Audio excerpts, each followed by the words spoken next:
Hey gang, welcome in another edition of the Coach's Corner Show presented by PES. Wade Neely here alongside Bobcats head coach David O'Connor, coming to you live from Sam Davis Park for week 3 of the Coach's Corner Show. Coach, let's dive right in. Giles County at home last week. Mother Nature played some havoc with us. We had to kick the ball game off on Saturday night, 26-21. Bobcats fall. It was a very, very emotionally hard-fought contest. Overall assessment from Saturday night. Well, overall assessment, I guess at the end of the day, I was real proud of our kids for never stopping. You know, going into the fourth quarter, we're down 26-7, and we could have threw it in at that point, but our kids fought back and had a shot to win at the end with a couple throws into the end zone. We just didn't come down with, and that was the difference. We'll start off. Bobcats led this contest early in the ball game, 7-6. You guys go up. You're actually driving to put some more points on the board, fizzle out near the red zone. That kind of would become a theme in the second quarter. Shelbyville was able to take over and kind of really ground and pound with their big running back. What did you see as your team kind of relinquished that momentum there in the second quarter? Oh, well, just as you said, we let too many plays get away, too many what-ifs, just real close to making big plays, and we don't get them. And then the issue of penalties hurt us a little bit. You know, we had a couple long runs and big plays that were called back due to penalty, and then we end up putting ourselves behind the chains for second down and 18 or second down and 15. It just put us in a tough situation where we threw the ball in that game a lot more than we really wanted to throw the ball. That being said, I think John threw the ball really well, maybe better than I had expected. I think he threw the ball 40-something times and had one bad decision. So, you know, if that's what you get out of your quarterback every week, you're going to be pretty good. Yeah, obviously you want to keep it balanced, but John Bacchus able to make some big plays. We were impressed in the booth. How's he so good at reading the defense at just such a young age? Hey, Coach Flippo does a really good job. They meet every morning to go over video and try to evaluate where the weaknesses of the other team's going to be. And if you'd probably noticed the other night, he came down to his third or fourth reads a lot of times late in plays, and that's Coach Flippo and those guys just working on the passing game every day. It wasn't just the passing game for John, though. He was able to run the ball as well. Is that kind of a sign of things to come, maybe? He was able to be elusive back there. Well, early in the year, with a big quarterback like him, we'd like to probably limit the runs as much as we can. But as the year goes on, he will become more of a factor in our running game. Speaking of the running game, Arkell Reed, it was kind of a tough night for him after the 5 touchdowns in week 1. Up front, what were the Cats able to do well? What were they not able to do well against Shelbyville? We missed some blocking up front. We did not have as near as good a week up front on the offensive line as we had the week before. That being said, a lot of Arkell's issues was just the number of touches. He didn't get as many touches as he needed to have, and that was because we fell behind early, and then we were behind the chain so much. You guys fall down actually 26-7, fourth quarter. Not out of the game, though. You could sense that if the Cats got a big play, they'd be right back in it. Tanner Holly, 47-plus yards on a touchdown run. Why was he so electric back there in that Wildcat package for you guys? It's just Tanner Holly's a really good athlete, a really good football player, and as the season grows or gets older, we're going to probably use him more and more on offense as the weather cools. Now we get into the fourth quarter, you guys are within striking distance. Huge momentum shift in the game. Shelbyville potentially getting off the field. They burned you guys on a fake punt. How backbreaking, if at all, was that play there? That may have been the biggest play of the game. We had all the momentum at that point. We get the ball back. We got 4 minutes to drive the ball 50, 52 yards or something of that nature.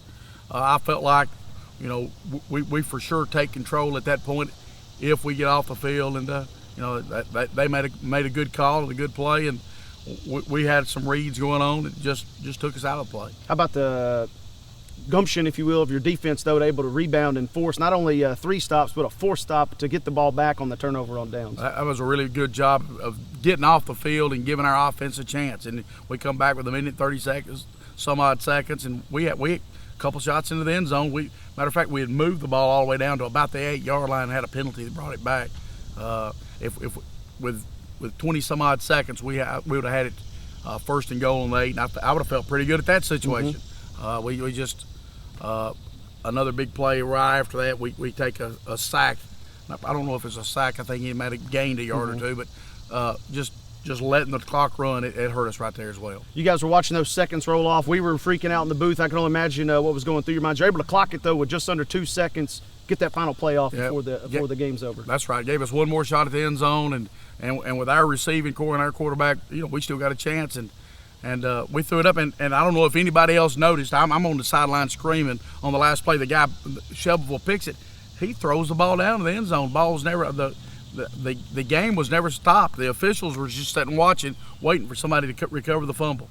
Wow. So we even had a shot that late in the game. Yeah, so the Cats, they do fall 26-21. The good news is, non-region game. What are the major positive takeaways after this one? We put our kids in a lot of adverse situations, and they responded.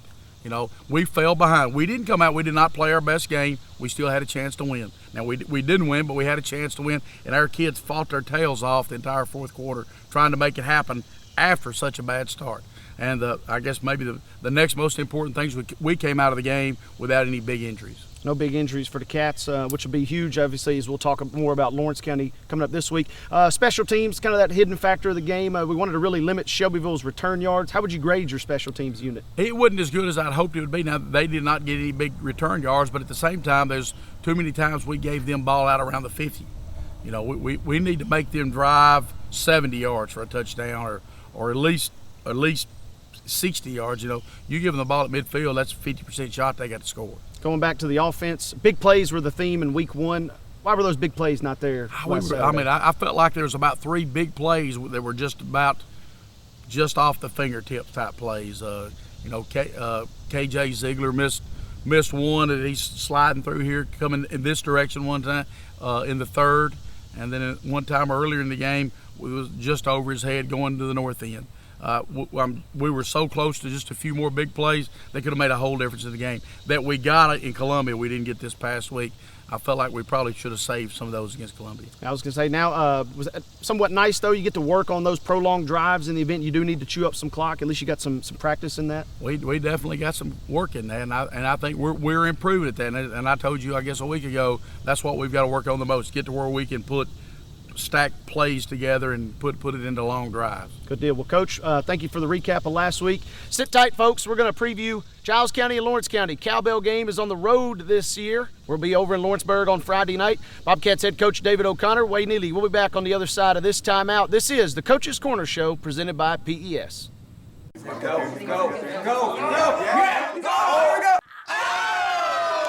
I've got my closest friends over to watch the game on cable. Did you know you can advertise your local business during this cable program? Via Media represents the advertising for your cable system. They could put a TV commercial for you right here on this system during this show. Let Via Media help you. Call Via Media today or viamediatv.com. At the Giles County Courthouse, judges and jurors make decisions every day that significantly affect people's lives. Jurors may decide who goes to the penitentiary. Judges may choose which parent will raise children. Both could decide how your heirs share in your property. If you are confronting any of these difficult legal issues in your life or business, please allow the experienced lawyers at Andrew Hoover and Attorneys to be with you in every step. In 2012, enough prescriptions were written for opioid pain medication for every American adult to have their own bottle of pills. 1 in 4 non-cancer related users struggles with addiction. Physical therapy is a safe and effective alternative to opioids for long-term pain management. Choose the safer way to manage pain. To learn how physical therapy can be an alternative for pain management, contact Benchmark Physical Therapy to schedule a consultation. Have you been thinking about getting back in shape? Or maybe you're an avid exerciser looking for something different. Come check us out at P-Town Strength and Fitness, where we offer a wide variety of functional movements, systematically programmed to help you get started and maximize your physical potential. Enjoy the sense of community, camaraderie, and teamwork in our one-of-a-kind group setting that will assist you in your quest for physical well-being. For more information, check us out on Facebook at P-Town Strength and Fitness or stop by at 200 East Jefferson Street in Pulaski. Welcome back, guys. Second half of the Coach's Corner Show presented by PES. Wade Neely here. Bobcats head coach David O'Connor there. Coach O'Connor, Cowbell week. Nothing else needs to be said. I mean, you better put everything else away, and you better forget about every game that's happened up to this point. It's it's community versus community. It's Giles County and it's Lawrence County. This is obviously an age-old rivalry. There's been presidential candidates, former Mr. Fred Thompson, rest in peace, been playing in this game. There's been some great lawmakers from Giles County. This is a game that truly transcends the game of football almost. That's right. It's battle. It's almost a Hatfield and McCoy battle. You know, it's something that's real important to our community, and I know it's real important to their community as well. You know, I think in Lawrence County you got to win 2 games. You need to beat Giles County. You need to beat Loretta. And let's talk about the Wildcats. They did beat Giles County last year. Your first year back at the helm here this season.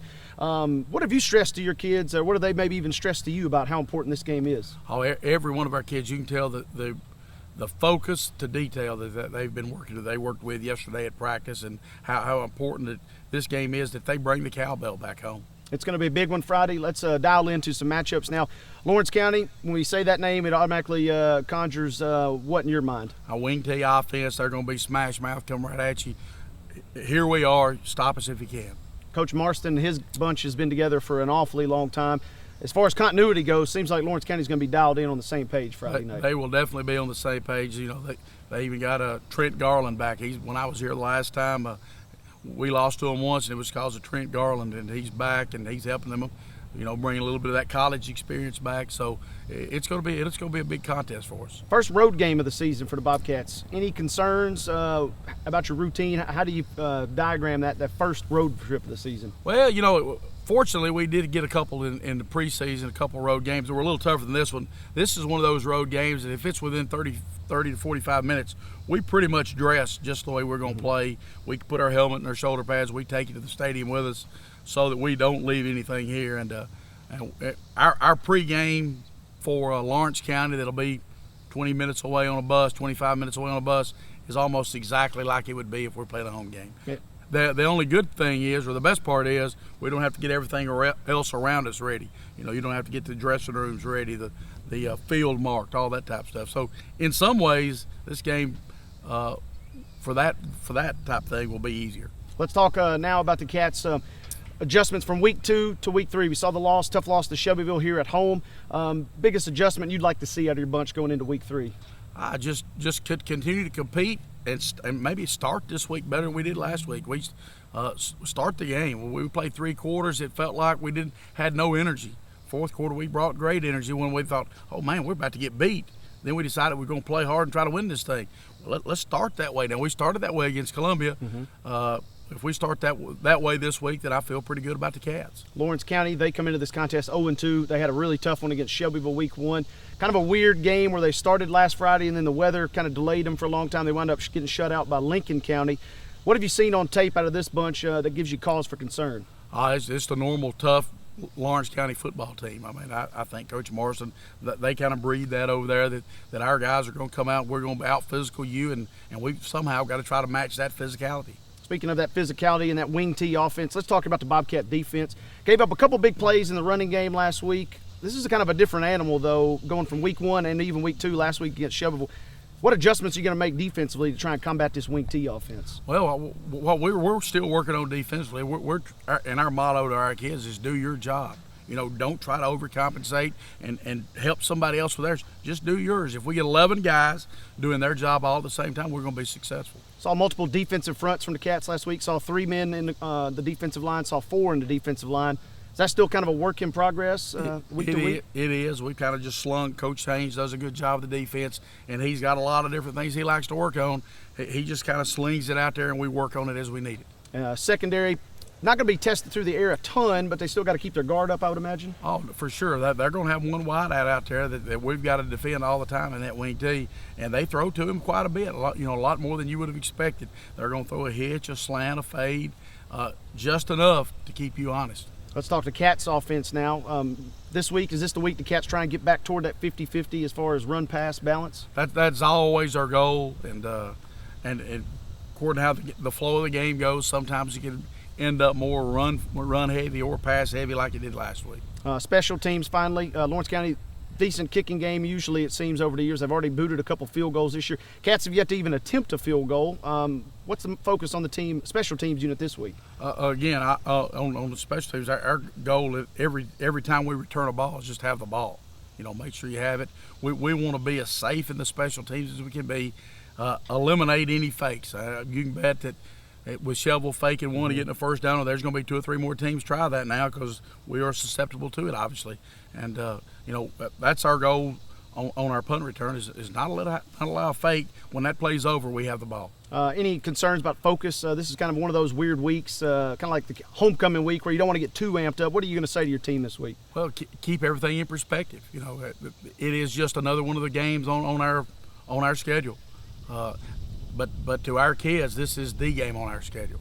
So, I mean, I don't want to lose perspective that this is the game, just another one of the steps to trying to win our region and be as successful as we can be. You mentioned region play. This is kind of takes on a little bit of a new wrinkle this year. It did last year as well, but a region format. First time ever that the Cats have had the Wildcats of Lawrence County with a little R on the schedule. This is a region contest Friday night. That is, and it is the first region game for us. Last week's loss to Shelbyville is not one of our region games, not just a killer to us. So, but now this week, it's one of those games we need to win if we're going to go on and get into the playoffs and hopefully do something better. Finally, a couple quick questions here. Penalties, anything you can do to try and shore those up from week to week? It's tough to overcome the penalties. I know that. I also know that penalties are just part of the game, and that if you're watching the game and watch much football, you know that there's a penalty on every play if it's called. We've got to be more conscious or cognitive as players of when we are the guys that are going to be most obviously be called. If you're the front side of a run play, if you're on that side blocking, you're probably going to get called on a holding more than you would be if you held on the backside. Just know where the officials' focus is. Got to know that. Finally, the Cats didn't turn it over in week 1. Turned it over 3 times through the air last week. A couple of those, maybe not necessarily the quarterback's fault. Biggest adjustment as far as cleaning the turnover game up this week? Well, just got to focus on taking care of the football. Not only that, we put the ball on the ground several other times. And if you're going to win big games and you're going to win like you want to win, you got to take care of the football team. I've seen stats where the team that wins the turnover margin wins the game 90% of the time. Pretty good margin. Win the turnover margin. Pretty good margin indeed. Speaking of winning, Cats win this game Friday night if they do what, Coach? We score 1 more point than them, always. Absolutely, Coach. O'Connor, thank you very much. That was Bobcats head coach David O'Connor. Giles County's on the road this Friday, but you can catch our coverage once again thanks to the folks at Nielsen Studios and, of course, our good friends at PES. For Bobcats head coach David O'Connor, Wayne Neely signing out. Once again, it's Giles County and Lawrence County this Friday night at the Hendrick Staggs Stadium in Lawrenceburg, Tennessee.